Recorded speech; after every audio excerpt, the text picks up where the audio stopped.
Hello and welcome to A Star to Steer Her By, episode 145, wherein we will be covering Nemesis. Ouch.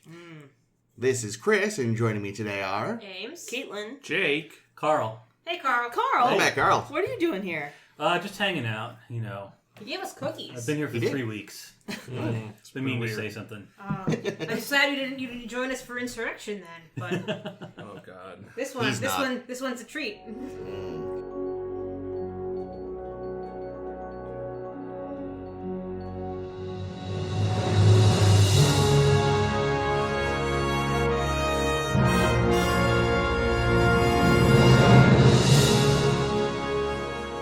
What are we watching today, Chris? Nemesis. Yeah, what's that? Nemesis is a movie. Allegedly. It opens with the wedding of Troy and Riker and ends with the funeral of Data. Oh. In between, some Romulan shenanigans happen when the Senate is killed by some kind of magic radiation weapon invented by the Remans. Yep, it turns out it's not just a stupidly named planet, it's also a separate species of Romulan who look like 1920s Nosferatus. Ooh. They somehow got their hands on a Picard clone who's now 25-year-old Tom Hardy in a fake schnoz, and he's decided he's going to take over the Empire and kill the Earth for reasons. He also needs Picard's blood because he's a sort of faulty clone. Well, not exactly that, but we'll get to it. And he needs literally all of Picard's blood if he wants to survive. Hence the Reman vampire makeup. Get it? It's subtle. Oh. Anywho, he makes this big old super weapon starship. There's a fight that just will not end. It is like half the movie. Yeah. And then, So much. you know, Picard's captured, then he escapes, then he goes back, he tries to kill his clone tries to kill him, Data beams over and he's like, what the fuck are you doing? Beams Picard out, blows up the weapon, dies in the process, but don't worry, there was another him that he kind of gave his Katra to. The end. Oh god, it's Wrath of Khan, but horrible.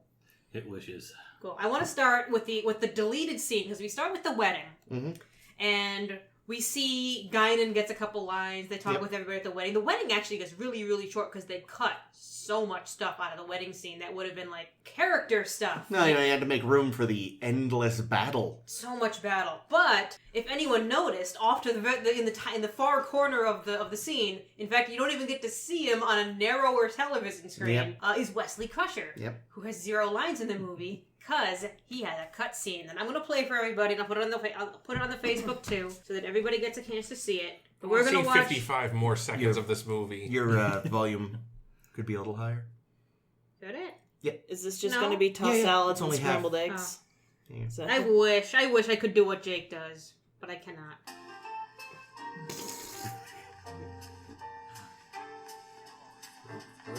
Those are very, very nice flutes. Sort of like Fuck!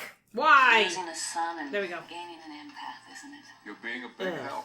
Listen, if you start tearing up, I promise I'll beam you out immediately. On. Captain. Wesley, it's good to see you in uniform again. Call me Dad. Suits him, doesn't it? You're looking God, forward to what's that serving on the Titan. haircut? I am very much. It was I have a night 2002. duty shift in engineering, and we have a double refracting warp core matrix with twin intermix chambers. Is that Leffler? I don't think those are twins. That's supposed to be Leffler? Is that who that is? I don't know. I'm glad that got cut. He saw a pair of tits and was like, I'm gonna go hang it's out over not there. Leffler. The end. Yeah, I feel like I read He definitely once has a type, that Wesley. they were trying What, to get her breathing? back Yeah. at some point to be with him in the scene. I've never actually seen that before. That's terrible. Thank God that got cut. Also, Leia was supposed to be Geordi's date to God, the wedding. why do they insist? He's But married. but the actor wasn't available. Good. There was Thank also God. another cutscene, which I have seen, which I will try to find, where they end with Picard going to the bridge and meeting his new first officer, some fucking milquetoast, and then he sits down in the chair. There's a whoopee cushion. Close.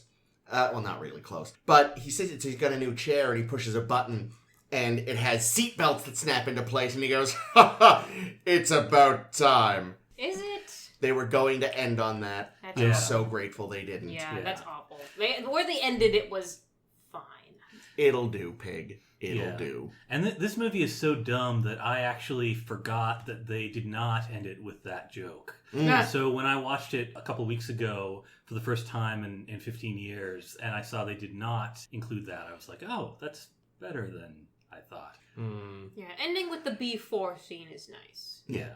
But that's about it. Yeah. B4? What's a B4? It's another Data, which the Remans inexplicably got their hands on. Presumably it was one of the prototypes that, as you pointed out off air, Jake... Juliana mentions. Yeah, in her episode. They somehow get their hands on it. I think there was a cut scene where they explained, like, oh yeah, the Pakleds had it, and they gave it to the Ferengi, and the Ferengi gave it to this people, and these people give it to these people, until it somehow ends up, after, like, a long, drawn-out process, getting into the hands of the Remans. At least for once, they gave an excuse for why they were the nearest ship. It was a stupid reason, but it was a reason. They were searching for positronic signals, which I don't think they've ever been able to detect before. Well, the whole thing is an elaborate plot by True. Shinzon to get Picard near the neutral zone and to get a spy on board the ship. Which you think he would have kept the android in one piece. Yeah. Maybe it didn't come in one piece. I mean, maybe those people that were on the planet tore it apart. That does seem like a Romulan plan, though. Don't have one step if you can have 12. I mean, that's the whole point of this entire movie, is how idiotic are Romulan plans? And the answer is always very, because we've seen Seela's fucking idiot plans. We've seen them kidnap Geordi, a Manchurian candidate, him. They've seen them make a spare Spock. They've seen them ally with the Klingons. We've seen so much stupid bullshit out of the Romulans that, yeah, let's find a B4 and let's make a cloned Picard are all great ideas. Well, the clone Picard was one plan. B4 was the clone's plan. The clone got dumped because governments changed. Although, as I said while we were watching, I bet clone Picard was a Sela plan. Feels like a Sela plan. Although I think it would have been, we have this Romulan commander Denatra in this movie. I kind of thought it would be nice if they had made that Sela instead. I thought it would have been nice if they made her a character. Well, if they made it Sela, if they had Denise Crosby, then you'd have the whole original cast. Well, I was so excited because this was Dina Meyer from Starship Troopers, who's amazing as what's her name, Dizzy Flores. That's why you said something about bugs. We get to see her tits a little bit. To see everyone's tits in that movie, is my understanding. And I have one of her in Star Trek Timelines, Commander Denatra, that I was like, oh man, I'm finally going to get to see who this character is and what she does, and she does almost nothing. She does almost zero things. She shows up at the nick of time and helps out. Yeah, but doesn't actually really impact the battle as far as I can tell. No. Yeah, she's definitely wasted. I think this is 2002, and my memory is this is a prime year for sort of Trinity Syndrome. This was the year of, the Matrix sequels were the year after this. And you had a fair amount of, female characters who could kick ass, but were arguably not written any better than they had been in the past. I sort of think Trinity Syndrome is all over this movie. And the Romulan commander, big example. Yeah. Oh, of course, I forgot to mention, Tom Hardy is the clone. Ron Perlman is the Viceroy. Yeah. Oh, wow. Yeah. He doesn't look much different. Nice.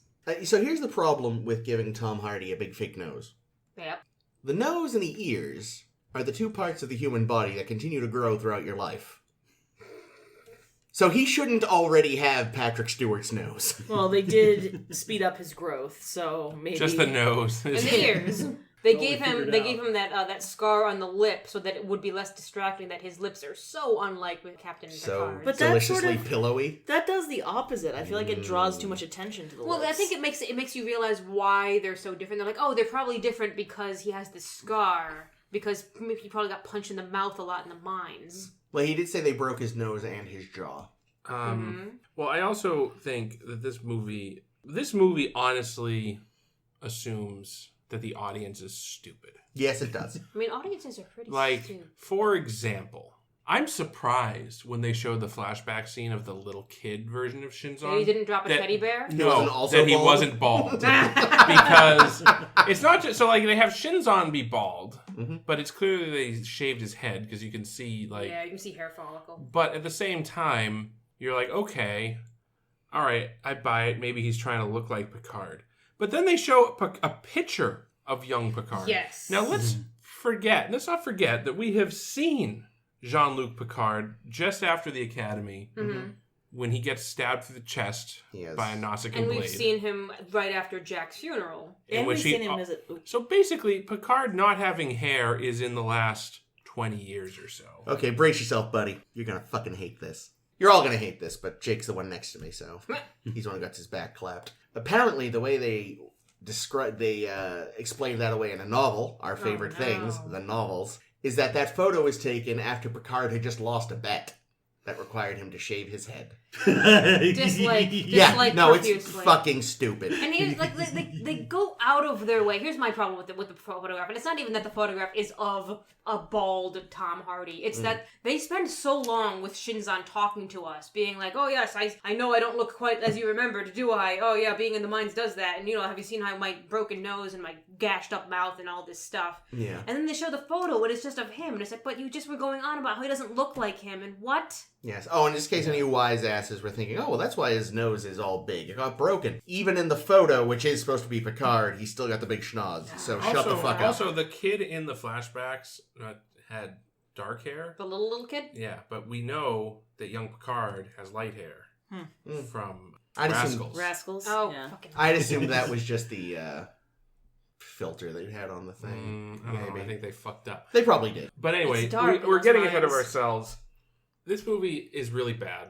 Yeah. And I think, and there's lots and lots of bad things about this movie, and I'm sure we'll talk about a lot of them. I'm gonna yell a lot, and I apologize. Well, I'm gonna yell a little bit too because we're already well into the movie and what we're talking about, but we have not talked about the absolute worst thing about this movie. It's early in the film and it sets the tone for the whole movie, and it's just, and maybe the filmmakers are like, man, if we put the shittiest thing at the very beginning of the movie, maybe people won't notice all the later shitty things. Did it work? No. No, the very absolute worst thing about this movie, god damn it. At the wedding reception, there is a drum kit. There's a band. There's a drum kit. And for some fucking stupid reason, instead of having regular, brass cymbals or, whatever cymbals are made out of in the future, transparent aluminum. Oh, maybe that's what it is. I don't think transparent aluminum would work. No.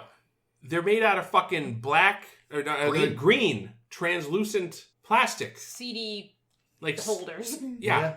It's the fuck. Yeah, it doesn't quite work. Doesn't have quite the same ring to it, does it? No. It's the fucking worst. And they hit them, and it makes the sound of a cymbal. Yep. But all the other instruments are as regular fucking instruments. There's a trombone, there's a trumpet, there's a guy with an upright bass. Data sings a song. They're all just fucking musical instruments, except for the fucking cymbals, which are fucking green, and they're fucking plastic. So what the fuck? The cymbal has existed as a thing for thousands of years. Yikes. Fucking, I don't.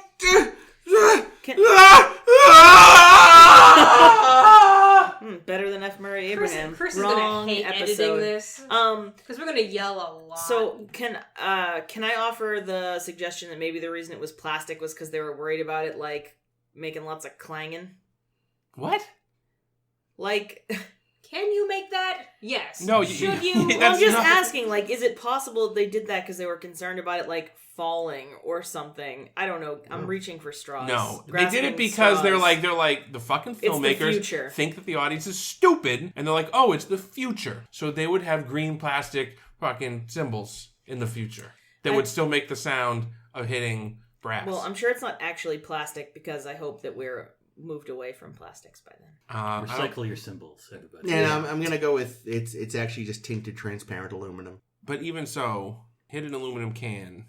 It doesn't. It wouldn't make the right sound. sound. It's not right. It would not sound like. There's even a point where you hear like when Data sing, they're doing the hi-hat sound. Is there a little plastic hi-hat clapping together? God fucking damn it! Yikes. Who knows? Actually, there's a tertiary speaker in Data's ass that's making the hi-hat noise. I like it. He's farting the hi-hat. Oh, no. Very musical, that Data. Wow, androids probably could just control their farts like that.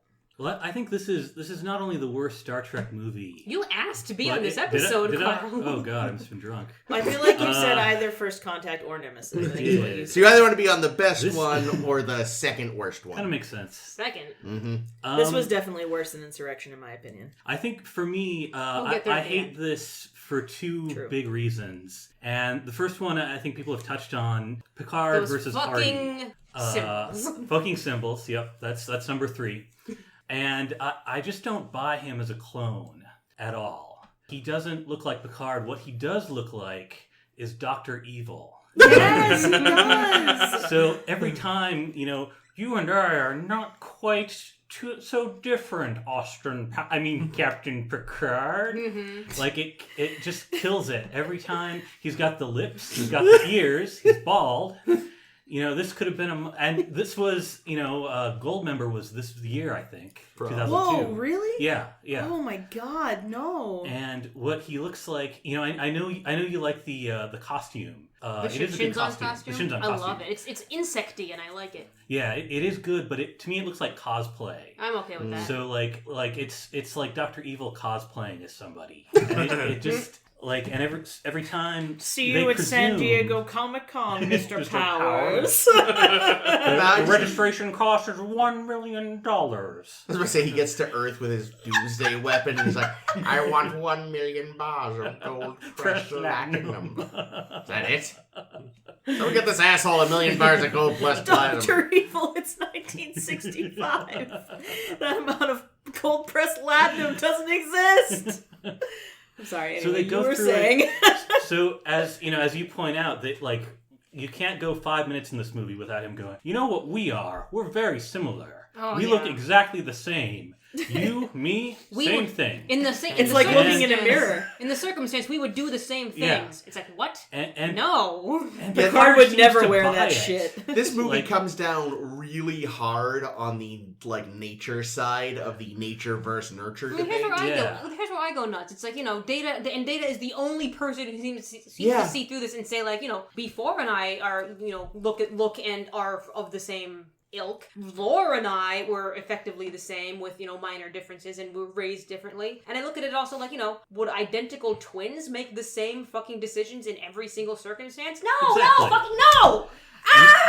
And that's true for androids. Imagine the difference between Captain Picard and a cosplay Dr. Evil. Even more difference. Well, it's like this movie wants to have its cake and fuck it too. Because it's like, Yikes. Wedding cake. on the one hand, it's like, yes, because I share your DNA, Picard, I am just like you. But I'm different than you because of my rough life, but I'm the same as you. It's like, which is it? Exactly.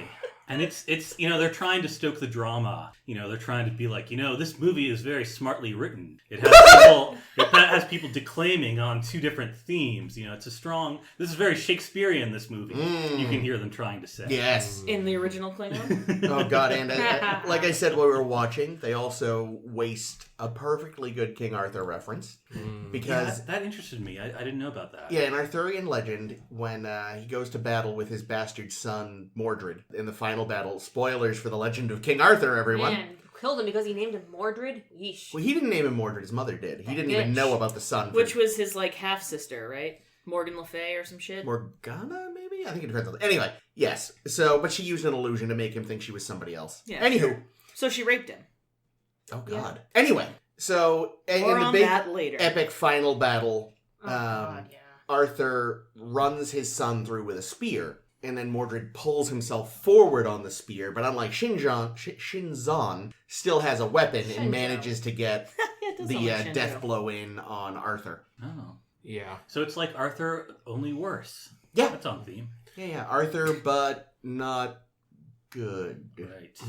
Yeah, the one thing I'd say I'd like about the clone thing was I think Shinzon had a line that was like, "Oh, we finally get to see the triumph of the echo over the voice," Yeah. and that's a damn good line. It is. Yeah, that's not bad. I must give the writer John Logan.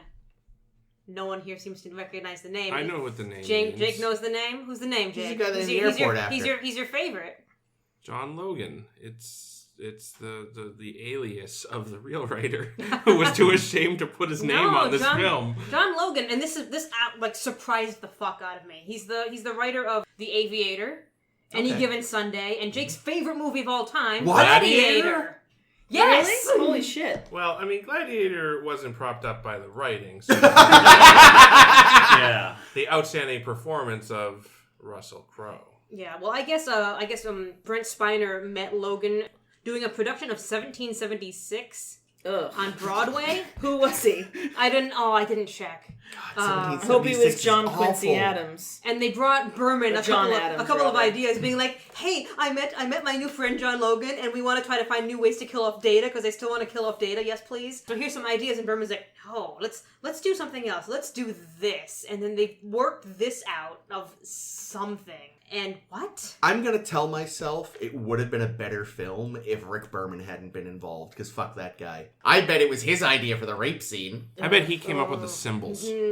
God, honestly, and the fact that they used let's address the rape scene. Yeah, no, it's horrible. Because on her fucking wedding night, basically, Deanna Troi looks like she's gonna have a romantic evening.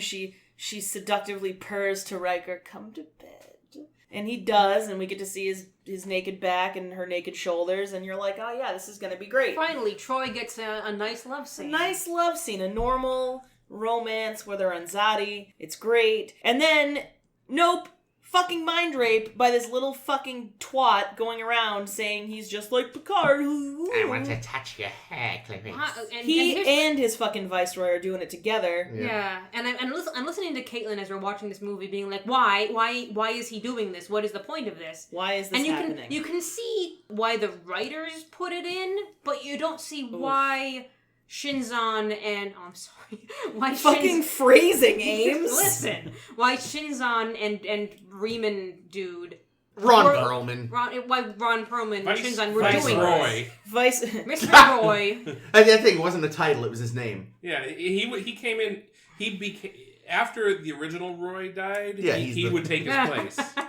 So it makes no sense. And I think the only reason he did it was because she was like, "No, you can't fucking touch my hair." Ugh. Like, I feel like, or Smell maybe, her a little? Well, and or were they just trying to like lock onto someone in the ship? Isn't a viceroy someone that rules over a colony? Isn't that like specifically what viceroy means? Honestly, haven't the only I'm pretty sure a viceroy is like if you're like a big empire and you have overseas colonies, you will appoint a viceroy to be like your person in charge of your colony. I mean, like you said, the only times I've really heard this word in context are this and Star Wars Episode 1, so... But that was a Federation viceroy. Oh my god. Okay, so we're not really treating this with the seriousness. Yeah, I think you're exactly right. Because it's fucking horrible. And there was supposed to be a second mind rape scene in a turbo shaft. Like you can see it in the trailer of the movie. Of her, yeah. Of fucking them shit. getting in her brain again and fucking with her. And it's like really, really upsetting. And there's no good... And the payoff, in terms of the arc of the script is she gets to play Ouija board later, which is stupid. Well, Ouija board was stupid. I like, though, that, like, victim becomes victor. Yeah, it just doesn't... It's not. The payoff is shit. The payoff is shit. It was disgusting. It shouldn't have existed, but I'm glad the movie wouldn't be in the end, instead of making her a shrinking violet, she's like, you know what? I'm going to face this horrible trauma that I went through so that I can help to... The problem is these weren't the next step. People to write that. And this also, like, if you cut those moments entirely out of the script, it would still, there would be nothing lost. Did we leave the sex scene and just not make it go wonky? Yeah, that'd be fun. Because they were enjoying themselves, and I was enjoying it too. I mean, I honestly don't. Seriously bent out of shape and was like, what the fuck? We can cut the sex scene entirely. No offense to either of them, but I don't sit around thinking, I want to watch those two fuck. Oh, I do. Lots of people a lot of the time. Really? Yeah. I just feel like I would watch my parents Riker, fuck. Dude, fucking Riker can get it. It does not matter. I was going to say, though, that it kind of reminds me, just the whole psychic fucking bullshit thing seems totally ridiculous anyway, because it's kind of like the slowing down time in Insurrection, where it really didn't have any bearing on the plot. It was used for one pivotal moment that you could have solved any number of other ways. Yep. And like the fact that the Remans have psychic powers is never other than the rape and then the Ouija board.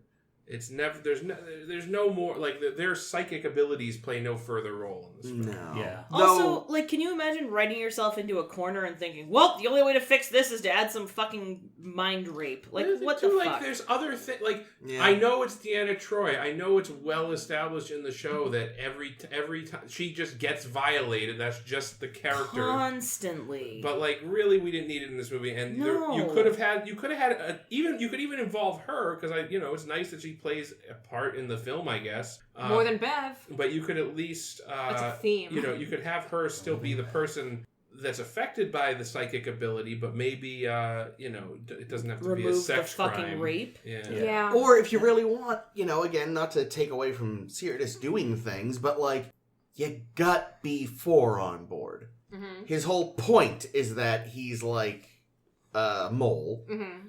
Like he Sleeper agent. Yeah. Is it If you another Austin really- Powers reference? Oh no. Although he was in that movie, which yes, Carl was 2002. I checked. Awesome. But if they really need to find a way to like, you want to replace the Ouija board scene, I go do. into B4's brain and be like, oh, there is some information locked away. Cool. I'll tell you what bothers me about this whole thing is there should not be a rape scene on No. Star Trek. No, No. there shouldn't. Full We've throttle. had too many of The them as it reason- is. Well, Exactly. yeah, and it's not the first one. That's it's- like the worst part. you Yeah. know? And even if you want to say it's turnabout and she gets her revenge, this show is not set up as an exploitation movie. Yeah, no. Now I just happened to see Pulp Fiction last night at Somerville Theater, and Oh, speaking of rape. yeah, Jeez. and in an exploitation movie, yeah. like the focus is on the transcendence and on the payback is delivered as artfully as the violence or more artfully, and that just doesn't happen in Star Trek. Now, are you all familiar with the line Riker was supposed to have said, "Don't worry, hell is dark"? Yes. That I'm was glad cut. they cut it. Me too, but they cut it because he was supposed to have said this to the Viceroy.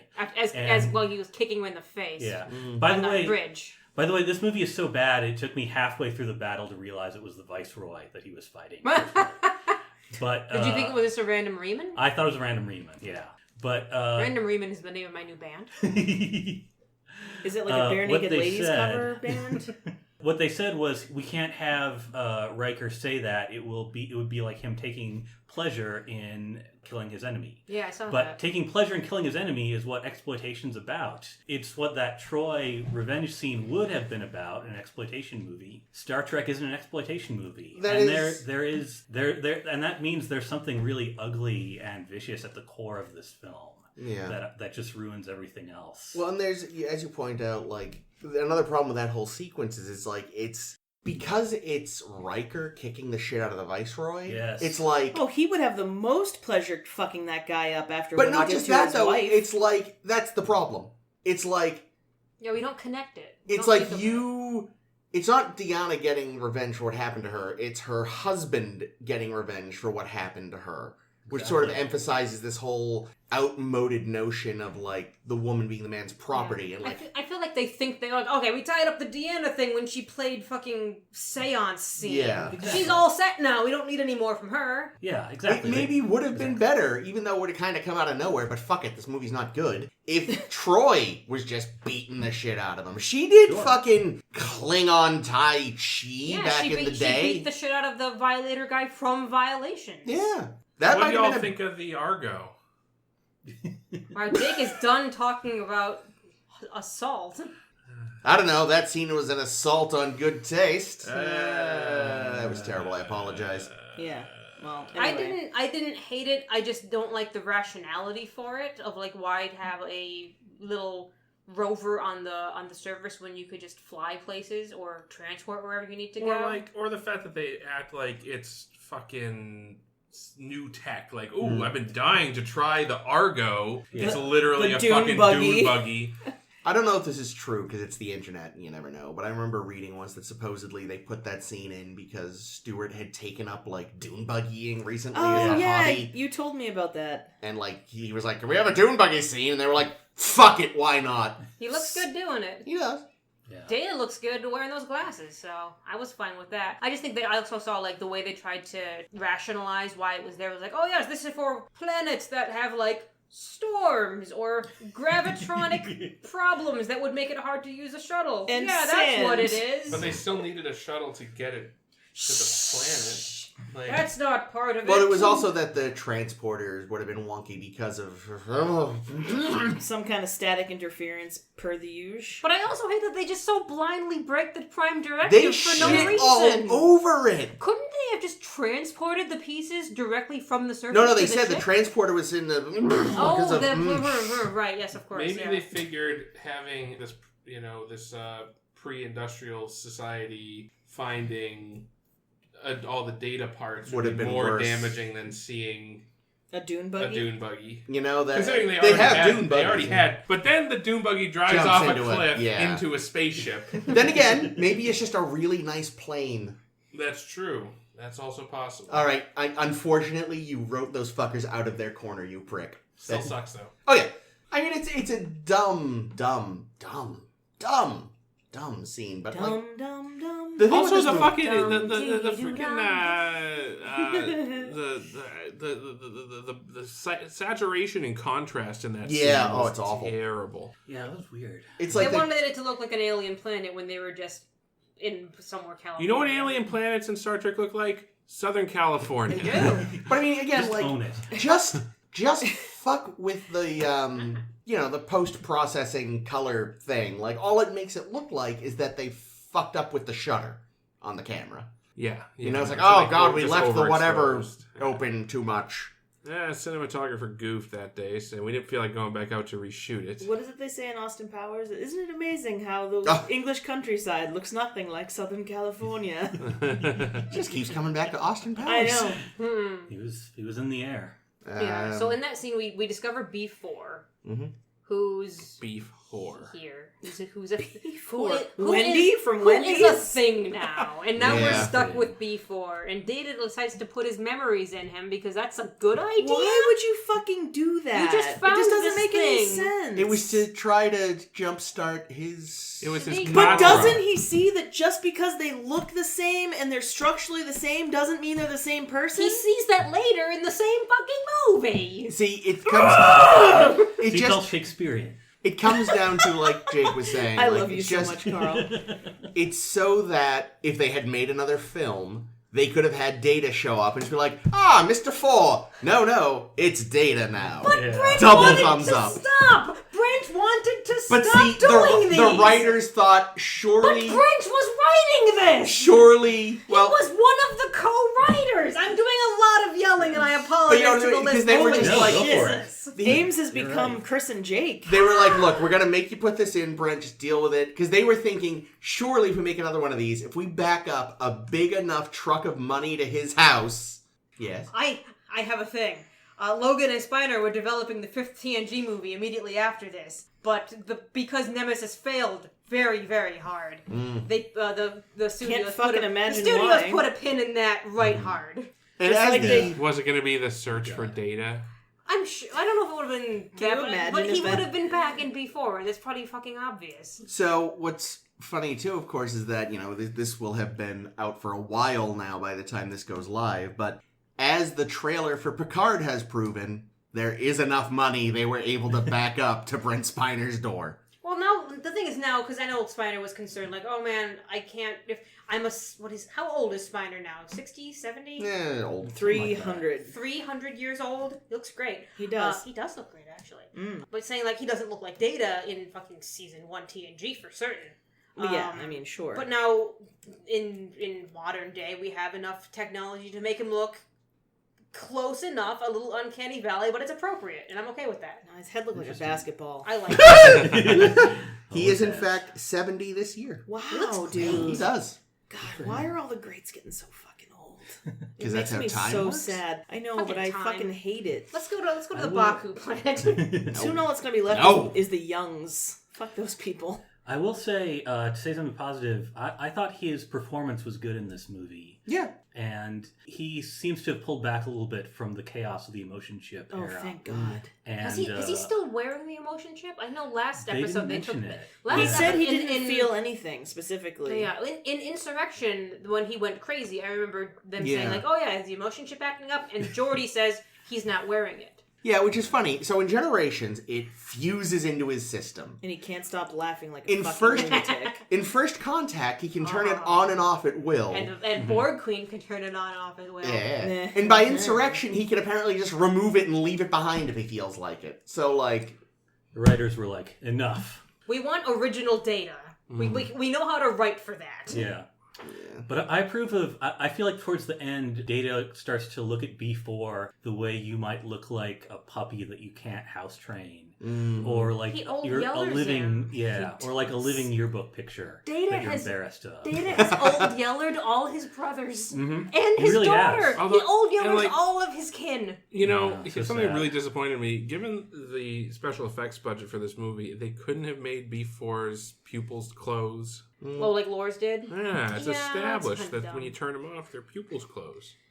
I honestly, that made me so sad, that scene, and I really like this film did not deserve that strong of an emotional reaction from me, but I honestly felt a little choked up. I was like, how long is indefinitely? It's a very long time, brother, or whatever the fuck he says. And I was just like, oh. Spiner did a really good job of playing the characters as different. Oh, yeah. And really giving B4 this wide-eyed innocence. Yeah. That made They that just scene played effective. him dumb. The whys at the beginning were a little much, but they Yeah. pulled back from that almost immediately. It was like a toddler, and I was Shut like, up, no, that's Alexander. too much.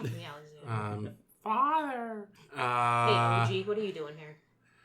Oh, yeah. Okay, here's another thing that's fucking irritating. Why the fuck is Worf here? He's there Wedding. to see the wedding. He could be at the wedding. Why is he on the ship? Why Because is they he were on their actually- way to the second wedding on Beta Z. Why is he on duty? He's the... Oh, okay. Spoilers. Hey, I'm just saying, there's no reason for him to be in this movie. No, well, there's a reason, because... I mean, there's a reason for him to be there. He could be there, and he could be... And it could be just like, oh, Worf, I'm glad you were able to get off of your duties as a... And now you can... Too late, asshole. The damage is done. Now you can come... You came to the wedding. Yes, I've been very busy as the... Here's what I'm really upset about with Worf being there at the beginning, is he is talking about going to the Beta Z, the wedding on Beta Z, where everyone will be naked. Mm-hmm. And Worf says, I don't want to go. I don't want to be naked. I refuse. And Picard says, you're going to do it anyway. Well, and I'm really, really uncomfortable with that. Worf's, no, I mean, Picard's not even his captain, so... Yeah. Doesn't matter. And Picard's really you can't bad in this force movie. someone to be naked if they don't want to. I mean, you shouldn't, anyway, that's for sure. No. What I didn't like about Worf in this movie was that they fucking... as we were watching it, I said, oh, does his voice seem deeper to you? And Carl said... The director, Stuart Baird, lowered his voice in post-production. Stuart him Baird seem more seems like a alien. piece of fucking work. You know what I heard? I don't know if Yeah. this is true. I think I read at one point that Stuart Baird had never seen an episode of Star Trek Correct. before Yeah. agreed to do I know this. there's a lot of Marina Sirtis like fucking ragging on him, she's called him like an idiot. She called him a complete idiot, being like, yeah, he didn't know what we were doing. He called LeVar Burton Laverne. Yeah. He thought Geordi was supposed to be an alien. Well, it's the eyes. It's the eyes. Yeah, he And him being an ignorant shit and he that never didn't do and he his never asked research, He obviously. never asked for help from anyone, even though you got Jonathan Frakes right there, who's directed twice now. He a white man, guessing? Oh, I'm sure. English. And it really shows. I mean, he The directed... whitest white man. He had never seen a black person before, and that's why Probably he thought not. Geordi was an alien. Yeah, the only reason he directed this was because God. Paramount owed him a favor, Right. which is New blood. stupid. And it really shows. I mean, this movie, there's stuff in this that you could make, try and break her wedding, Data, but like they just plunk this Picard Shinzon stuff right in the middle of it. And it really is like, it's like being in a house where the center of it is like completely different than any other. Like there's some beams have been replaced. I'm not a carpenter. I have totally no idea how to put this analogy together. But it's like... Damn it, Jim. You can tell the part... The tone of this movie is not mixed in. There's like this this one thing and just other stuff around it. Yeah, It Berman doesn't wanted Nicholas Meyer to come in and direct, but John Yeah. Logan made a big fuss, being like, "Oh, Nicholas Meyer wants to make script changes, and I don't want him to." What was Ooh, Nick they might Myers have who did 2 and 6, Yeah. the good ones. The good ones. The Yeah. best ones, other than 4. Yeah. So apparently, I found this article here. Trailer Music. Apparently, the Marina Sirtis calling him an idiot story is specifically from Star Trek Destination London in 2000. I don't know, within the last decade. Good for her. And Michael Dorn was sort of trying to be Diplomatic. He goes, well, you know, it was the end. How unlike Worf. He goes, we knew it was the end, but it wasn't like, oh my god. It was sort of like, yeah, it was a tough shoot, and a lot of different things were happening. Apparently, Sirtis goes, oh, come on, say it. The director was an idiot. Nice. Yeah, Marina. Yeah. I love her. I do love her. Well, who can fucking blame her? I would be fucking bullshit too. She's like, God damn it. What Yeah. is it? Season 3 of fucking I know, and TNG again? apparently he was also like really, really upset that they cut that second mind rape scene. So. And her 4th breast. that was Roddenberry. No, I know. I'm just like, And this is such a class. You know, I don't know if you ever listened to the Mission Log podcast. No. My second favorite Star Trek podcast. Thank you. But what's your they, favorite? You're A like, Star- not this a one. Star to Steer Her podcast. Oh, Yeah. thank you. But they have an interview with Marina Sirtis that is really fantastic, and Gates McFadden as well. Nice. And they both have interesting things to say about like how this was to work on. This movie in And, particular, or just Star Trek in general. okay? But it's really clear in both cases, like they had good actresses that they didn't bother writing for. No, I didn't. Well, they what never did, have. What did Bev? We kept being surprised when Bev was in this movie. I know. And Troy, like she was supposed to be like a sexy, like you know, her roots are like the Delian. I can't remember, but the Betazoids are like a sexual species. But like everything sexy about the actress they cast was like repressed down. Oh, the And then, the Deltons and TMP. Deltons, thank you. And it's like it's like repress your accent, Marina. Repress your personality. Okay, now you're. But show those tits. Yeah, and bring out the spandex. And it's so stupid and sad. Yep. Yeah, no, it is very clear. Just, you know, I mean, I guess we can kind of do this as a retrospective on the TNG as a whole now, because we've, you know, all of the TNG content that we're going to get has happened. Well, I mean, we don't know that, but Well, until Picard. We Yeah. assume. Yeah. actually, and there is one I more. think There is Picard will one kind more of- partial TNG episode to come, but that's not for a while. I think Picard will kind of be more its own thing. I don't think there'll be a lot of comparing. No, Picard but to so anyway, TNG. so I think we can close the book on TNG, and I would agree that they royally. See, I'm tying it off. By the way, I see. I'm You're losing a lot more rods. I know. Jake is working more on his placemat. I'm trying to fix it now. Yeah, we've said this for a long time, that they royally fucked the female characters on this show from day one. Yep. Denise Crosby's character Yar was probably the one that had the most potential, Yeah. but was executed so poorly and And And then executed And so then- poorly. Yeah. and then execute. Well, she was executed because the actress was like, Well, you know I what, know this- that was on her for being a dum dum. yeah. Well, it was also on them for not writing her. Yeah, if they had written and that made her want character to better, leave. if they had given her, you know, more interesting things to do and didn't just make her a man in a woman's body, which is basically how the character was written, you know, it might have been, she might have stuck around to do more interesting shit.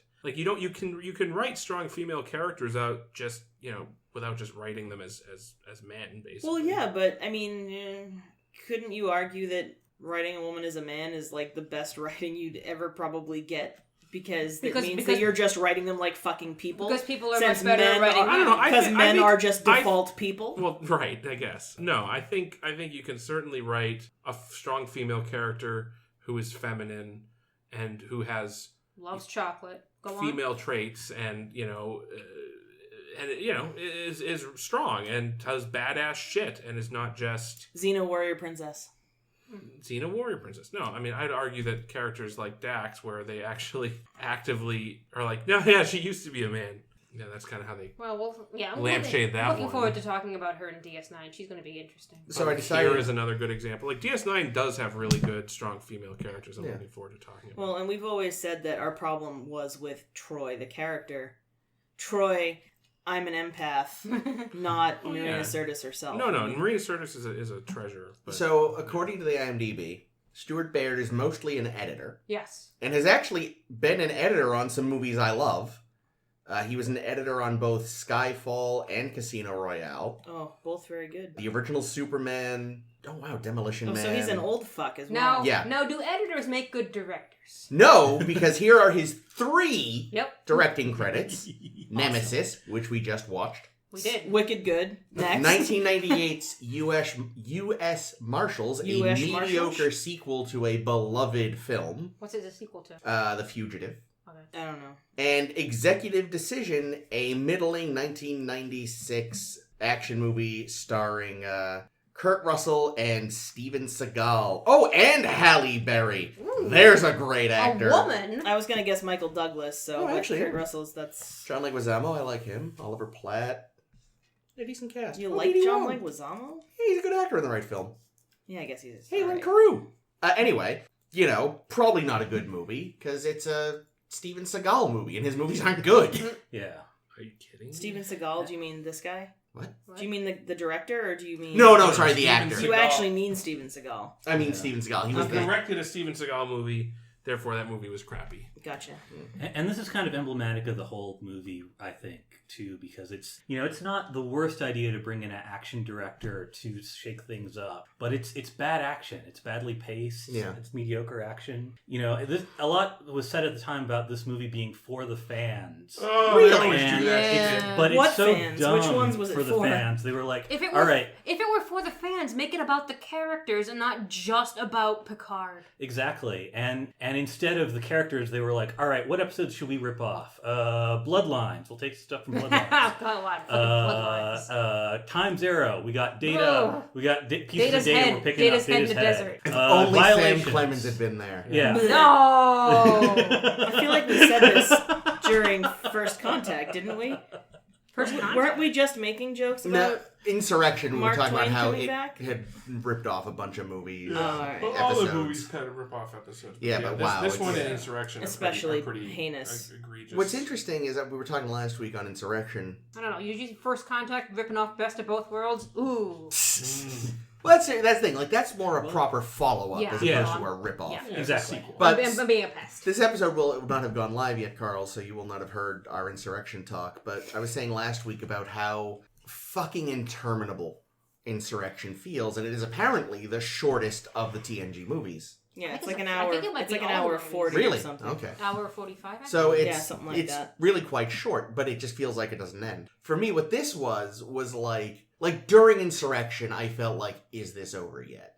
With this one, it was over. And Has it started yet? Is what I was thinking most of the time. True.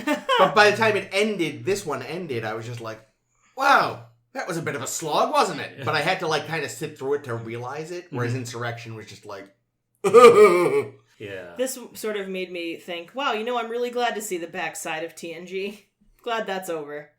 Which is sucky. That's how I felt about the later seasons too, though. It just sucks that in both cases the send-off is okay, good, thank you, we're done. Yeah. Jesus Christ. Yeah, no, this one definitely. Couldn't wait to see the fucking back of this. Where I feel like Star Trek VI very perfectly Yeah, that was- wrapped up the Absolutely. original series era. This film just is an abomination. Well, I don't know if did they know it was going to be the wrap up?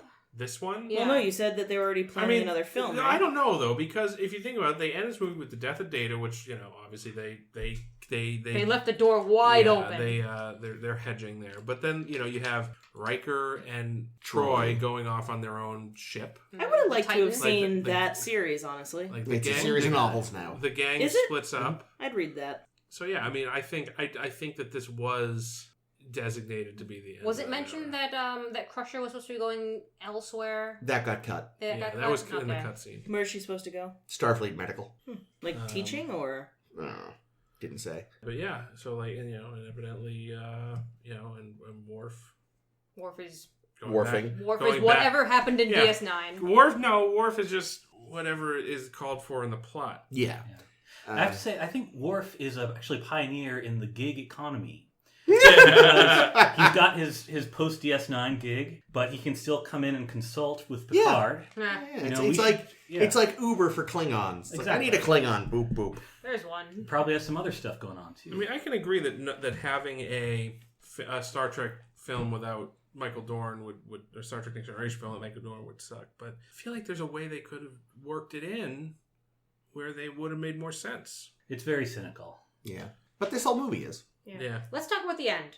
The end. Because The end takes about an hour. I'm left so cold by the end. Because it's like, Picard goes over there, beats up Shinzon for a while, and it's the choreography of an old man and a dying man. Yep. Awesome. Thanks, movie. But not before Picard, like, the fucking... The what are they called? The Remans. They're built up as like, oh, they're these warriors. They're trained from birth to be fucking fighters, and they got fucking stormtrooper aim. Well, wait, but also not these ones. These ones were in fucking mines. They're What you probably do- all sickly and What you do This is is you turn the Shinzon's lights crew. up bright, and they'll Yeah. be blinded, and you can kill them. Yeah. They're basically bats. throw some garlic at them while you're at it. Some crosses. But yeah, watching this, it's like you can see they're trying to do like the Spock sacrificing himself thing. It is not as good. But the Spock sacrificing himself thing is really, really meaningful, and you're also there for it. Yeah. Like the fact that like Picard left just as he was realizing what was going on. Geordi doesn't even say goodbye. Fuck you, They Geordi. shared a meaningful glance. Bullshit. They should have touched dicks. Yes. And Maybe they did off camera. yeah, that must be it. They would cutscene, and then you just watch Data shoot the thing and blow up, and it's like you don't have the connection like you do. Like I said, his face should have like kind of blown off and smacked into the. That would have No, that would have been. That would have been like cartoonish when the wrong. guy hits off the This whole propeller movie in is Titanic. It would have been like when they hit the fucking exploding guy in RoboCop. That's amazing. I don't know what you're talking Our about. toxic sludge gun. That's the that best. is great. No, that's perfect. Yeah, and go ahead. I was gonna say, Data should have, when he jumped out of the ship, he should have flown down the barrel of one of the weapons. So then when they fired it, it would be just like when Bugs Bunny puts his finger in the end of Elmer Fudd's gun. It would blow the ship up. It goes backwards and some Reman just winds up with gunpowder all over his face, just blinking. That's all that happens. Yeah. Blink, blink. Better movie. Yes, you're not wrong. Yeah, I think also though, like, you can't really compare this to what happens with Spock because he gets that beautiful speech. He gets a send-off. Yeah, And Data shows up after. He gets an actual funeral. Yeah. Yeah, well, Data shows up after Picard has already done all the killing of everyone. Yeah. So he doesn't even help. Yeah, he doesn't even break And necks Picard like we is know he just likes there. to do. Picard is just there having a crisis of, oh no, I've just killed the other me. Well, no, you haven't, Picard. No, Not you at fucking all. haven't. Get up and turn off the machine. God damn it, Geordi, build another transporter rig. Oh my fucking god. Well, also just It doesn't compare make any sense. the funeral scenes, right? So, the wine scene. Spock got fucking bagpipes. He got bagpipes. He got a very, very good speech from Shatner. And he got blasted out of the torpedo. He was whistling some song. He and couldn't whistle for shit. He was whistling a song I don't even remember. It was the Fuck you, funniest Riker. shit I Although- ever saw in my life. And I want to say it's obviously a reference, but considering who made this, it might just be a coincidence. It's an absent What friend. was Yeah. the reference? Two Absent Friends. But that's from Star Trek 3 anyways. It is, but when he's still dead. True. When they gather in Kirk's apartment in Star Trek 3, the toast he starts with Two Absent Friends. Oh. Jake made a comment when I was first watching this movie when Troy is, bursts into tears and starts crying. And Jake says, well, that's because she's an empath and she's feeling all the emotions in the room. Did you know, Caitlin, that Troy's an empath? I've heard that she's an empath. He is Picard's There's a conscience. lot of show, Yeah. not a lot of tell on that, but tell, not a lot of show. You know what I mean. Whatever I said, strike that, reverse it. You know how this movie should have ended? Any other Better? way. After the whole scene, And then I found $5. and then Yes. like after Picard talks to B4, he gets called Captain Picard to the transporter room. He goes down to the transporter room, and a completely naked Majel Barrett beams aboard. End of movie. I'm here for the wedding. Not gonna lie, better ending. No, I really liked B4 singing the song. The ending Oh, there. God, so many Yeah. feels The ending again. moment was good. The ending overall was stupid Yeah. because, like, I look at it and I'm like, we've seen, you've only got the one transporter patch, but we've seen many times. We've seen in Star Trek 4 when Catherine Hicks, I forget her character's fucking name. Jerry Taylor? No, something Taylor? Jillian Taylor, yes. Good one. Jumps on Kirk and gets beamed with him. It's like, movie. It happens in the Enterprise incident with the commander and Spock. It happens a lot. Well, constantly, frankly. Oh, we only made one, and it's a test. Yeah. It also, I mean, it is also possible for Geordi to give Data multiple one-person transporters. Nope, he only had space in that port for one. Well, he could have shoved the other one up his ass. There's a lot of stuff up that ass. So much. Well, yeah, because then he could have just used that little pokey thing they used on B4 to set it off. He keeps treats for Spot. He just drops Trow and goes boop, boop. No, like one of those reindeer jelly bean dispensers. Oh my god, yeah! I forgot all about those. Oh my god, Jake, please make me a 3D printed Data that I can push down on and it'll shit out a jelly bean. Nice. Yikes. So do we think Yikes. V4 is going to take care of Spot now? There was a cut scene that Worf gets stuck with Spot. Oh, and does he then tell him that he's a pretty cat? Obviously, he is a pretty cat. But I will feed him. No, but I think it would just be nice, like, if in Data's memory he kind of softens real quickly and goes, "You are a good cat and a pretty cat." I like it. I like it a lot. That'd have been a much better ending. Good ending. I wrote it. No, but Stuart Baird cut it out, didn't he? Yeah, that's what happened. To your script. Yeah, no, he really fucked with our script names. Ours was a lot better than this. Shitty, limey prick. Jesus. Now, Shitty, limey prick. I personally feel like the wake scene, I think that if that had gone on for like maybe 4 or 5 minutes, it might have been good. Just in the sense of we can have some time to stay with these characters, tell their stories, a little bit, it would have been different from, Wrath of Khan, certainly. Yeah. But like, if this is the end of Next Gen, let's have some character work. Because the end was not good, but it was better than the middle. Yeah, well, they could have cut trimmed some of that endless battle. If they had cut about 4 hours out of the battle scene, they could have used some of that for the end. The battle was longer than the whole movie somehow. The battle is still going on. It's like a TARDIS. It's just there's more scene on the inside of the movie. Let this be your last battlefield. Or... Oh God! That's what could have made it better. That's a species we need to see more of. Thought they were the last two of their kind. Or they? I don't know. I think that was the implication. They got back to their world. Yeah, well, good riddance. They're fucking people. They destroyed themselves. They were super racist. That was a terrible movie. It was. What else? I have one more note. How the fuck does the Romulan system work? Which system? Because we see to the two planets. Are there two planets? Is one a moon? Are they like planets? They showed them both orbiting the sun. They have very close orbits. Yeah, I don't think it would actually work. No, because they were they showed them passing within like a planet's distance of each other. Yeah, it doesn't make sense. And Romulus was the bigger of the planets, so it would have just captured. Yeah. Also, I don't think you would have a tidally locked planet on the outside orbit of a rotating That's planet. true. The tidally locked planets tend to be very, very close. Those are close. Yeah, like Mercury is. And I guess Remus is smaller, so maybe... It still doesn't make sense, though, because they're so... I mean, at least in that graphic that they showed, they were very close. Maybe that was exaggerated. But no, because they actually show, like, a flyby of the two planets at the beginning. Yeah, you could see one from the other, like, clearly. Yeah, that doesn't make any sense. One was the... I first thought Remus was the moon of Romulus when we first see them pan in. Yeah. And then you show the thing later and say, oh no, wait, that's another orbit? Did we at all address the fact that the fucking planets are Romulus and Remus? No, we don't have to because it's stupid and dumb. Well, I thought that didn't we talk about this a long time ago back in TOS times? Although apparently, because I was skimming the article on Remus right now, it was originally labeled as Romulus and Romii. R-O-M-I-I. Romii.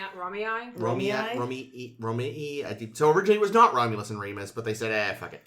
Let's just do the dumb thing. It's so dumb. I guess that might have been a universal translator decision. They were like, there you go. Everything we blame on the universal translator. Yeah. Perfect. Can we blame all of this script on the universal translator? Yeah, they actually put it in Google Translate. And then my next question, therefore, is when the Romulans back when they were on Vulcan and they were leaving Vulcan to go become Romulans and do the thing, Why would they pick this planet if the system is already inhabited? Maybe that's why they picked it. Because they wanted to enslave the They wanted to Remans? subjugate these people. Yikes. Wait, I always just assumed the Remans were Romulans who'd been shoved onto Remus and just evolved differently because of it. I don't think Well, they got little pointy ears. Yeah, well, every species has pointy ears. True. I don't think so. I think they were a pre-existing race that was subjugated by the Romulans. Because I don't think the Romulans have existed for long enough to have evolved a whole nother branch of the species. True, but this show doesn't always understand how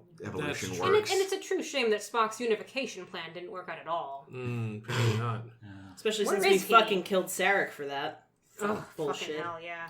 Yeah. In the fullness of time, how do you all feel about the Romulans as villains, since this is the end of their time on? They're kind of all over the place. I don't care for them. Their schemes are always like really diabolical but never seem to work. Yeah, what are those? What's the mousetrap called? What's a mousetrap? Oh, a Rube Goldberg. Yeah, machine? that's exactly what all their plans fucking are. Like, Yeah, I don't know. I've never... I think They're piss poor bad. villains. I think in TOS, they were really good villains. And In the then 2 episodes they they forgot appeared. how to write them. Yeah. And they became ridiculous in a way that I sometimes love and sometimes just want to smash my face into a wall. There have been some really good Jesus. Romulans. I really like that Romulan commander from Face of the Enemy. I liked her. I liked the guy from the Pegasus. He was great. Oh, he was amazing. Yeah. The Sassiest the Romulan Defector villain and ever. the Enemy are both great, but those are also not about Romulan schemes. They're just about like a couple of particular Romulans. the Enterprise incident's good too. It is. Let's get one of the 2.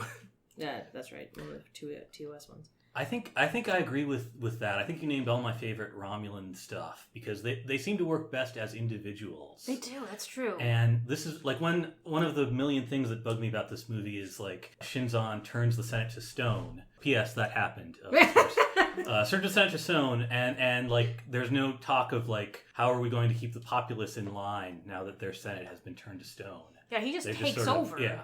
Yeah. And the people don't seem to care. I feel like there's probably more time than the film makes it seem like between the opening sequence and the Enterprise, and the wedding. That would make sense. Like, I feel like there's got to be at least a couple of months minimum there. Yeah. It's not conveyed, but yeah, I No. think that would make sense. When we first see that scene, and it's Senator Talura, the woman who leaves the what's it fucking called? Whatever the material. MacGuffin radiation machine. Yeah, the horrible face stone making machine. She leaves that on the table and says, "Oh, I've got to go have a meeting with the Tellarites or some bullshit." No, the JQ. Theologians? Packleds? No, the spider bastards. Yeah, no, it was the... Tholians. Yeah. Yeah, and she just walks out, and I'm like, where the... Because I assumed later she was the same character as Donatra, because I can't tell human beings apart, or Romulans apparently. And I was like, what the fuck is going on with this woman? Why is she, like, It was really partners confusing. with them?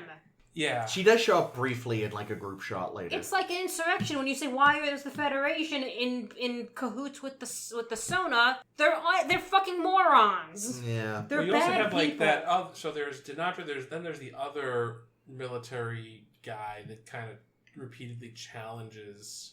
And nothing comes of that storyline. That's true. He was never dispatched. No.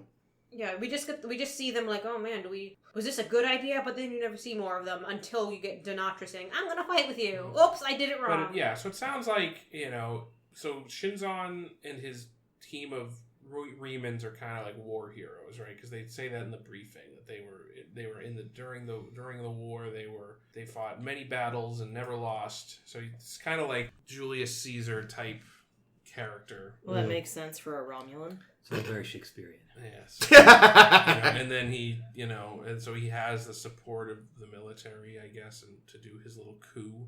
Yeah, he had at least forgot support of Good. some members of the decent amount of members of the military. I was gonna say he forgot to have someone whispering in his ear to remind him that he was mortal. Well, he had, his constant stomach cramps to remind him that he was mortal. Dang.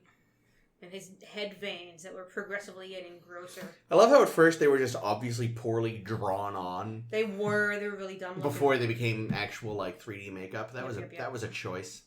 Oh, you know what I didn't mention was they were considering Jude Law for the role. Never seen him without his hair. Ugh. Yeah, sure you have. They would have just let him keep the hair. His actual hairline is receded quite badly. Oh, I just mean any hair at all. That's true. Oh man, none of us made the obvious joke we made off air about Bane? Yeah. Bane. Batman. That's because I can't actually do a good impression. No one can do a good impression. We all just tries. I just go Bane. At one point, he's like talking about, the darkness and this and that. And I said, "You chose the darkness. I was born in it." Batman. I think it's like Schwarzenegger. Everyone does a Schwarzenegger impression. None of them are good. Everyone does a Bane impression. None of them are good. I used to actually do a slightly better Bane impression, but it was never good. Yeah. That's a dumb movie, too, though. Oh, it's it terrible. sucks. Yeah. Really disappointing end to a trilogy. I'm gonna get my visual aid. Okay. Go get your visual aid. You guys talk amongst yourselves. Chalk it up to yourselves. Oh, this is all the movies. Oh, this is like a game. Ames, you're amazing. This is great. Wonderful. So do we each get up and one by one place our... So this is bad radio, but I'm gonna take pictures of it, and it's gonna be great because I made a little grid so that we can all plunk our movies into 1, 2, 3, 4, 5 through 10. This is a delight. Place, And then we'll talk about it. and then we'll talk about it. Okay. Some of this might get cut, listeners. We'll see what actually gets said aloud during all this. Cool. How do we want to start? Jake immediately just starts saying lots of racial slurs. Definitely cutting that.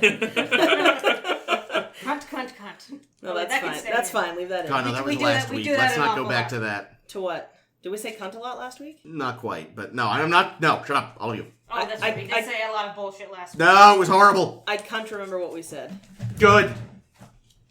Alright, the tape doesn't Was that want the to- where I said cunny? Oh, no. Oh, no. And then I said cummies. God damn it. I tried. You did. I didn't even understand that that's what you were trying to avoid, but I appreciate it. One last look before I make this stone. Put it in Just stone. like it's a Romulan Senate. Ah. Yeah, that's right. All right. Wow, we have the board. Yeah, we've all filled in our board. The tape is barely going to hold, but that's okay. It's doing well enough. I'm going to just move this one down for you, Chris, because you put it in the wrong place. And we're back, probably, because, yeah, we ended up just kind of... We ended up getting sticker crazy. You want to put like a clap or something so you can see it in the waveform? No, it'll be fine. Ah! Alright. Well, now it's there. Literally never works. So, yeah, we got Ames' board in front of us. It's a thing of beauty. Thank you, Ames. It is really nice, Ames. We had one extra sheet of paper each. Jake and I both used ours differently. Jake did the right thing. No, Jake's, I liked Chris's idea of using his spare piece of paper. I don't know where my spare piece of paper went. I thought I was supposed to have one. No, I have one. I tried to make sure we all had a backing so that the stickiness wouldn't wear off. Yeah, You're makes doing the sense. Lord's work, Ames. So, since you're first on the list, Ames, let's go through Yeah, your let's go order. through my order of all Top the to scripts. bottom or bottom to top? Preference? Bottom to top. Bottom to top? Bottom to top. And on a high note. Well, what have we just been talking about for the last hour and how trashy it is? Is Nemesis, because Nemesis is fucking garbage. It's quite bad. It's really that the fucking, oh, you're the same person thing that even after Data and I think Troy also had a big thing of, oh, well, you've had different experiences. Mm-hmm. It still doesn't stop being a thing of, oh, you're the same person, and the clone thing shouldn't have happened, so I hated it. Up a rung from Nemesis is 3, The Search for Spock, just because I hated that they undid the beautiful death of Spock for a stupid reason. Okay. Number 8 is The Final Frontier, because it's bad. Number 7 is Genesis, because it's bad. I mean, Generations. Generations, I did this before too, didn't I? I keep doing this. G-E-N, that's all I wrote. So Yeah. Genesis, Generations, god damn it. Just because it's dull. Number 6, Insurrection. That is shockingly high. I put very high. I enjoyed most of Insurrection. There were a lot of stupid parts, and it's flawed, but compared to this other trash, I would be much more likely to watch Insurrection than any of that. What I'm more likely to watch than Insurrection, though, is the motion picture, just because it's a nice movie. If you watch it on, like, maybe 1.5 speed. Yeah, it could have used another pass in the editing bay, but... Yeah. And my 1 through 4, they're all actually very close in theory, but though that's the hardest part of the top ones, because they're all so within spitting of distance. Yeah, one because another. I consider the 4, what is that? Undiscovered Country and Wrath of Khan very, very close, and I think I just switched them yesterday in my overall list. But number 4 is Undiscovered Country, number 3 is Twalk, and then we get to my tops of the tops. Number 2, Voyage Home with the wheels, love it. Perfect fucking wheels! Perfect balance of comedy and sci-fi. Number 1 is First Contact, because I just fucking love it. And at the very, very top, that's so high up over this list that it's not even on the board, is Galaxy Quest. But I'm Ching. Listeners, I will not be naming Galaxy Quest in my list because it's not fucking canon. That's right. I support this, man. Okay, number 10, The Search for Spock. Bad Saavik. Yeah. Bad bringing back Spock after his beautiful death, as you mentioned. And then Ponfar. Too much. David. Yeah, it's shit. Well, that was alright. That was fine, but... I have had enough of you! I really wish that... No, enough of is together. Yeah. I have had enough of you! It's great. It's classic. It's great. I wish that Riker would have had something similar whilst kicking the Viceroy in the face. No, that would have been good. Number 9 was Nemesis, because it's shit. Number 8 was Insurrection, because it's also shit, but slightly less bad shit. Number 7 was Generations. I honestly almost swapped it with 6, and 6 is the motion picture, which is also shit. Number 5, The Final Frontier. I think I am probably the person who has put it the highest in the list. I did color code them so that we could kind of like find them more easily. Yeah. Honestly, to me, it's just like, it's so bad. It was built up as the worst for so long that when you finally see it and you're like, it's not that bad. I also just thought it was funny. Like, I enjoy it. Like, the camp scenes I are think great. it's... Yeah. That's the thing, is that I think it's, like, honestly an awful movie, but, like, it's entertaining, which I cannot say about anything I listed under it. Like, at least I remember it fondly instead of not remembering it all or, like, being like, ugh, God, horrible. So... number 4 was First Contact, because it is great. Wrath of Khan was number 3.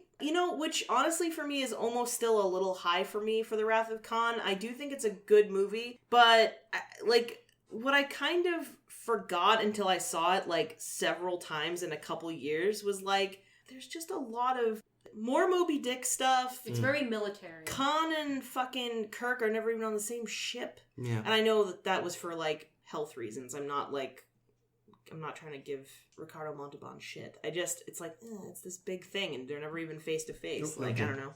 Number 2. He's a box. He's like, fine.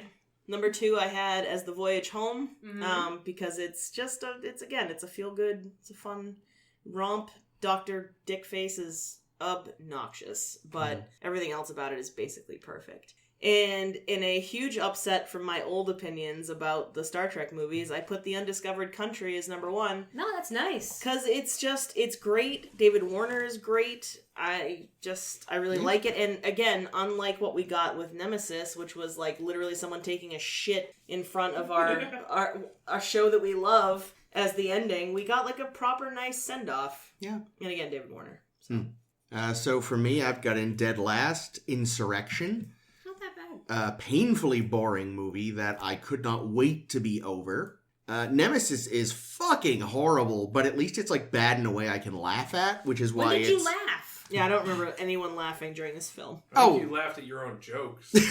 Well, exactly. You can make jokes. So that's what it edges out over Insurrection, but it is quite bad, don't get me wrong. So that is number 9. Number 8 is the very tedious and mediocre Generations. Genesis. Number 7, The Final Frontier, that hot mess that has a few decent moments. Way higher than I thought it would be for you. Well, because I really, I knew I hated Insurrection. Nemesis is way worse than I remember. Generations was a lot worse than I remembered. It's dull, but it's inoffensive, and I think that's what I don't like about Generations, is that it's like they barely tried. Yeah, it's very, no effort. Final Frontier, it wound up places, but hey, it was taking a risk. Shatner was trying so hard. And I can't take away, again, the camp scenes are lovely. There's that one, for all that he was given a terrible script, Lawrence Luckinbill did an amazing job. He was Cybok? Yeah. And it did give us marshmallows. It did. Number 6, The Motion Picture. Very, very long. Very kind of dry. Beautiful score. Beautiful score. Pretty well done. Haunted your dreams as a child with that fucking transporter. Oh my god. And I will say, actually, one little thing Jerry Goldsmith did in Nemesis, which was cute, was he did, so obviously he's just doing sort of a slowed down version of the Next Generation theme while at the end, while the Enterprise E is in dry dock. But the variation of it he does is very close to the version of the theme he did during the dry dock flyby in the motion picture. But a lot shorter, I'm guessing. Yes, infinitely. Number 5, higher than I would have expected, Search for Spock. Because I recently rewatched it and realized that when you're not on Genesis, it's actually kind of a good movie. But you're on Genesis for a lot of the movie. You are, but I'd still prefer it to everything below it. Okay. Number 4, First Contact. I used my extra sheet of paper to make my 3.5 vote go to Galaxy Quest. Slower than I thought it would be for Galaxy Quest. I mean, it's a damn fine movie, but how do you top my number 3, The Voyage Home, which is great? Well, you top it by being my number 2, The Undiscovered Country, and my number 1, The Wrath of Khan. Cool. Jake? Sure. All right. So for me, Jake did a special thing with yeah, his I actually did. I also added a post in the middle. So my list actually starts at number 11. This list goes up to 11. It's one crappier. So number 11 on my list is Nemesis, for all the reasons previously mentioned. Number 10 on this list is nothing. There is no 10. And it's Nemesis still, is that bad. It's still a better movie than Nemesis. Number 9 on my list is The Final Frontier, which, yes, I concur with the others that there are some fun bits in it, but it is still something that I can never imagine watching it again out of any sense of pleasure. Yeah, the only reason to ever watch that movie is if you're doing a marathon of the movies. Or a podcast. So that brings me to number 8, which is Generations. Again, slightly perhaps more watchable than Final Frontier and Nemesis, but again, nothing that I would go out of my way to look at. Number 7 for me is The Search for Spock. It's one of those ones where, yes, it's part of a trilogy there from 2 to 4, but I think, it's not great. A lot of missteps there, despite giving us the modern Klingon. Feels like a magazine. which is Christopher Lloyd. Oh, naturally. but he was so annoying. He was really the blueprint for every Klingon to follow. So Yeah, there's a lot of Lloyd and Gowron. yeah. Number 6. Marty.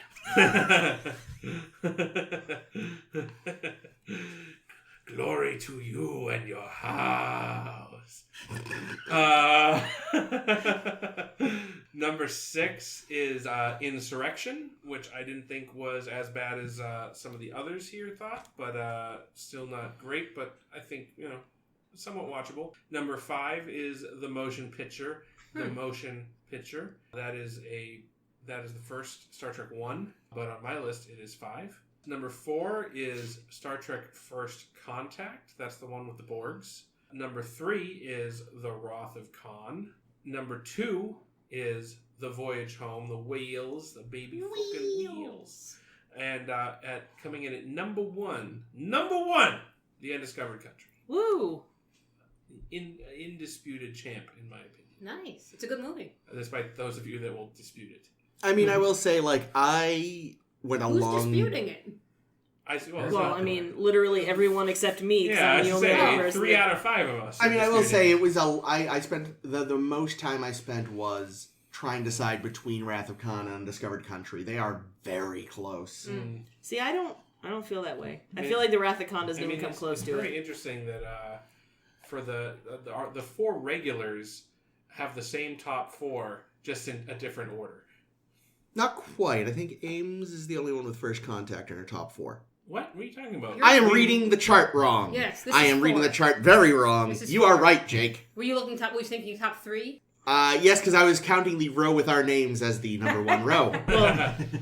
I am good at reading. It's true that in my own mind I am the greatest Star Trek movie. Yeah, Kayla and I have the exact same top 4 ordering, but Ames and Chris are not far off. Yeah. No, and then Carl comes and fucks it all up. Damn it, Carl. What the hell is this? Tell us about it, Carl. I don't know. It's not too bad, I'd say. Well, the worst... He's only got 1 spot higher than me. That's true. Well, yeah, but you also fucked up. Sorry, go on, Carl. The worst Star Trek movie and one of the worst movies ever made is Nemesis at number 10. Then we take a giant quantum leap in quality, careening past movies of much better quality, like Plan 9 and Birdemic and The Room, and we arrive at number 9, Star Trek: The Motion Picture. Wow. Now, this is a little unfair. I finally got the motion picture a couple of years ago. I saw it at the Brattle. And they had a double feature of it with another Robert Wise movie, The Andromeda Strain. Anyone seen that? But the idea of double... It's another boring slog, isn't it? It is, but it made me realize what was going on. Like, aha! He is trying to tell classic science fiction. He's like, he doesn't care about the characters. He's like, I want to explore this whole V'ger stuff. Because that's what Andromeda Strain is about. Yes. And on the big screen, a lot of those visuals are a lot better than they are on the small screen. Interesting. So I get but motion you still picture put now, it in but 9. because I can't just dial up the Brattle and watch it there. I have to.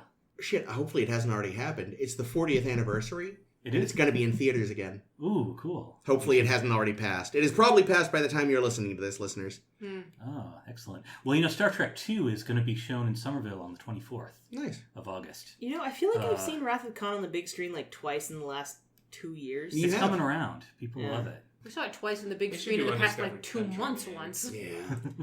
They should.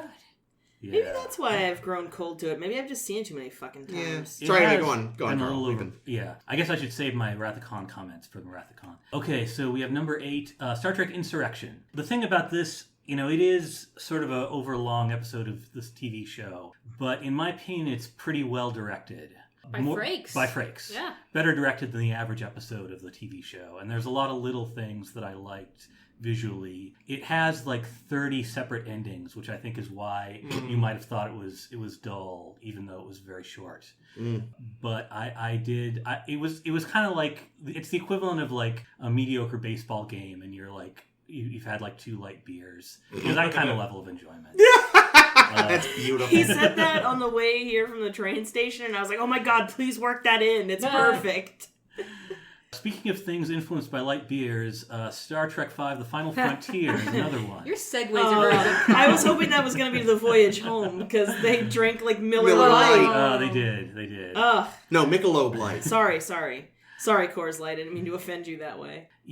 Final Frontier is a good time. It is sort of, I think it is trashed in part because it came after some much better movies, and everyone likes to trash Shatner for good reasons, really. But I like the soul of it. I like Cybok leading a cult, and he's Spock's brother. I like you go to the center of the universe and you still have questions. I like some stuff. Number 6, I have Star Trek Generations. Generations has been pretty middle of the road for all of us. It is. Yeah.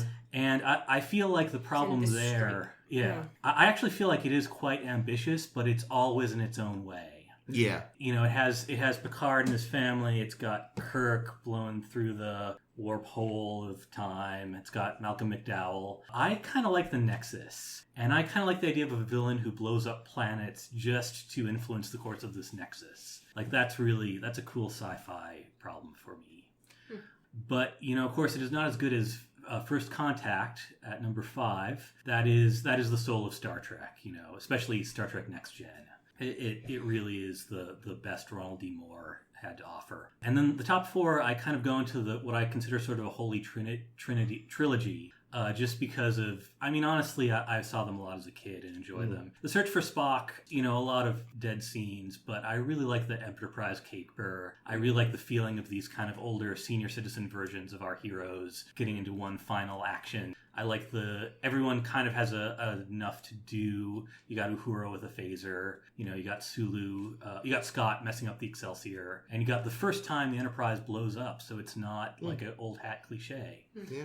But of course, Star Trek II, The Wrath of Khan is a milestone. There is no other series without what Nicholas Meyer and Leonard Nimoy did on this. And there is kind of a bad habit on the other Star Trek movies where whenever they feel creatively down, they have kind of in case of emergency, break glass, let's rip off The Wrath of Khan in some way. Yeah. We saw that here in Nemesis. I think you're going to see it in some of the JJ movies. But there isn't... Some of them more clearly than others, right? Yeah. But they should not have done that for the Next Generation movies, because the Next Generation was a whole different thing.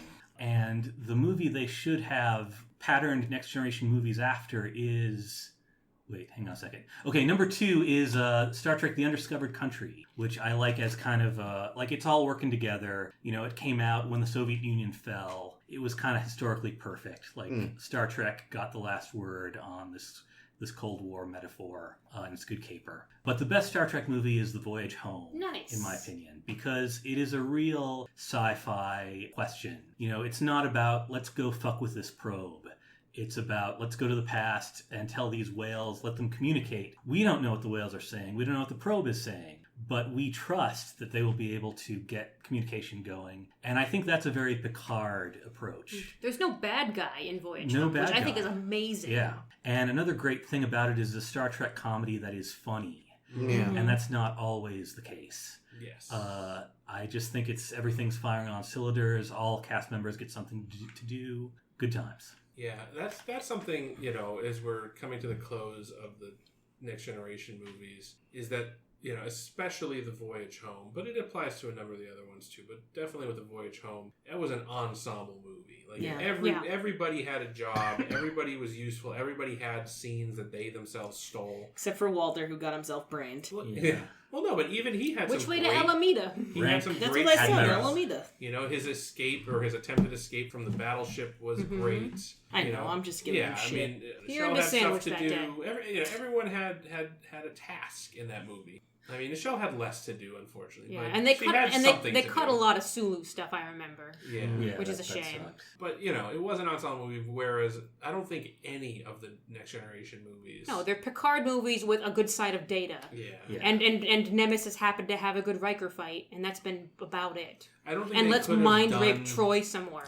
Fuck yeah, you. you know. Well, I don't even think it was a good Riker fight. I kept forgetting it was happening until they cut back to it. Exactly. You could literally cut that entire fight. I don't think anyone would miss it. They would just go, wait, why did Riker just walk onto the bridge? Where's he been? Right. And Voyage Home, you know, they have all the teams are doing something that's working on the problem. Yeah. You know, they have to get containment for the whales. They have to get energy because they don't have energy. They have Kirk and Spock like, you know, fucking around. Spock goes for a Brilliant. swim. Trying to steal It's the whales. perfect point-and-click adventure movie. Well, like I said while we were watching Nemesis, I almost wish that another nod to their predecessor, which again, God knows with the two absent friends thing, that could have been a coincidence. But when Doubt it. Data is pretending to be B4 and he's jabbing Picard and he's like, move, human scum. And Picard's like, not so florid, Data. He should have gone like, Who are you, Pulaski? yeah, Jesus. sorry. Don't bury yourself in the role, Data. Reference to the moment between Scotty and McCoy and Voyage Home. McCoy. Or he might say part. Don't bury yourself in the part role. I can't. His role. Yeah. Better movie anyway. Much better. So much better. Well, I mean, most of us, or all of us, have agreed that The Final Frontier is a better movie than Nemesis, so... Yeah. It goes without Definitely. saying that... Yeah, no, I mean, I look at this list and I'm like, I honestly would probably, could be perfectly happy never seeing my bottom 3 ever again. The Final Frontier, there's just something so dumbly charming about it, I would probably watch it again someday. But Just for the marshmallow scene. yeah, but Generations, Nemesis, Oh, we're in a Insurrection. storm. Whoosh. But those You're a Vulcan! it really is 'cause I remembered not loving Generations, but thinking it was watchable. And I mean, it's still watchable, but it's I can't imagine being in a place where I'm I feel like watching that. Yeah. A lot of these are inessential. Honestly. Yeah. I mean, really, it's sad how many Star Trek movies are actually just not good when you line them all up like this. Yeah. And it's all on the strength of those early ones. Yeah. Once they made, 3 good ones in a row, they're like, all right. And so on into infinity. They never made 3 good ones in a row. Yeah, the 3 good ones in a row were Undiscovered Country, most, part of Generations, and First Contact. Yeah, I mean, I definitely would put 2 of the Kelvins higher up than my least favorite prime timeline ones. I would have to Into Darkness is way down there. I was going to say, I would have to see Into Darkness again to know exactly where I would put it, but yeah, it would certainly be in the bottom. I also look at the new ones, and I think they're just an entirely different genre. Oh, yeah, They're yeah. not the That That they same. can't even be compared. They can't really, but as far as just thinking on my terms of would I watch them again, I already have watched Beyond I don't know how many times. you Yeah, know? I've watched that and the first Star Trek quite a few times, I think. Whereas, like I said last week, I have not seen Into Darkness since theaters, which is a thing that was only shared by Insurrection until last week, so that does not bode well for it. Neat. Well, you're gonna have to watch it in a couple of years, Chris. Yeah, but I get better things first. Yeah. Brace yourself. A couple years. Whew. Before we get to a couple of years, what are we doing next, Jake? I don't know. What are we doing next? No, there's no cards, because we're doing the fanfics next. Oh, right. All right. Well, ladies and gentlemen, that draws a close on Star Trek The Next Generation. Or does it? Because next week, we will be doing our final Next Generation themed fanfic. You heard it here, folks, first. Well, we announced it months ago. You announced it months ago, dumbasses. But you didn't hear us then. So you're hearing it here first. Next week. If you are a long-time listener, first-time caller, you will no doubt recall that we picked names of side characters with whom to put together into fan fiction. And next week we will be reading aloud that fan fiction, which we've all already written. Yep. Totally done. Exactly. Third I definitely didn't I definitely won't be writing it immediately before the recording. I definitely didn't get an idea for what to write about based on Ames telling me that Leah Brahms was originally supposed to be Geordie's date. Ooh. Definitely. I like where you're going with this, That Caitlin. definitely didn't happen. God, that makes me die inside. So yeah, next week we will be doing that. That will be the real, true end of our Next Generation adventure, which means I get one more outro to do, bitches. Does that count? It sure does. Damn it! So, yeah, that's coming up. But until then, of course, you can subscribe to our Facebook internet and our also SoundCloud and Twitter and Tumblr. Cool. SSHB Podcast. Search for us at Google, sshbpodcast.com. Clown. Cool. And you can also do Google or Apple for sound stuff, and also on our home on the internet, soundcloud.com/search. Type in Stardust Hereby.